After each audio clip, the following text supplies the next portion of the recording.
The other one is Doris. Not Doris not being on the pitch, but just not being at 8 it made a massive impact on that game. Everything about Ireland and their phase play looks good. When Doris gets on the ball, they look good. They look more of a threat. They look more dynamic. And him being at 6 it just made such a big difference. So explain that, because O'Mahony went to the bench. Doris, who has been 8 and spectacularly so, he moved to 6. Jack Conan, a British and Irish line, went to 8. We didn't see much of Doris. You remarked, got to the first hour. Doris has hardly been in the game. Well, the requirements of 6 versus 8. Why can't we have Doris in the game at 6?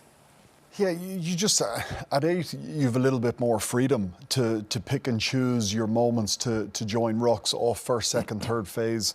Your 6 primarily responsibility might be to get to some rucks. Your number 8 will spend a little bit more time on the edges of the field, out in those 15-metre channels. We see Josh van der Fleer out there quite a bit. And, you know, we know Doris started out most of his career at 6 and then through injury moved to 8 and just excelled there. You know, I think this Irish coaching staff would probably like to have both Conan and Doris in the back row. Whether today was another opportunity to see if it did work and if it's something they could keep doing going forward. And for you, is today the death knell of any movement of Doris from 8 now? Yeah, I think so. I think he just adds so much to the team at number 8. Okay. He is the outstanding player in this team over the course of the last season. He's world class at 8. And this is, you know, this is teams change and grow and move over the years, and he is just so outstanding as an 8 now. You're weakening a strength to strengthen a weakness. So I think it now comes down to, he's our best number 8. What do we do about 6? Does Peter O'Mahony remain there? Is he doing enough? Is there another one? And the other person that will come into consideration there, in my opinion, is Baird, because he will grow into that role as someone that starts in the second row and moves to 6. Now, whether he gets there before the World Cup, whether he's done enough to take out Peter O'Mahony, I don't think so right now. But I think that's a future and a progression.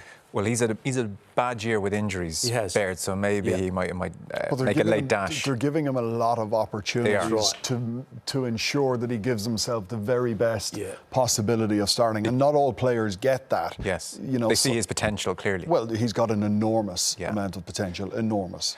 Incredibly athletic guy. Yeah, but he hasn't really hit it, and concentration is something that he probably needs to work on as well. But coaches take a real liking to some players, and they say we're going to give them every opportunity to find their very best form. And to be fair to Farrell, I think what they're doing is the what ifs. What if we lose 2 back rowers? Yes. You know, what if we get, and back rowers are in a highly confrontational position. What if 1 week you lose 2 players, 2 of your starting back rowers in a World Cup? What do we do? Yeah. So I think there's plenty of pluses there. We've been pushing our luck though. I think so. Initially, Furlong's injured. What do we do? Answer that question.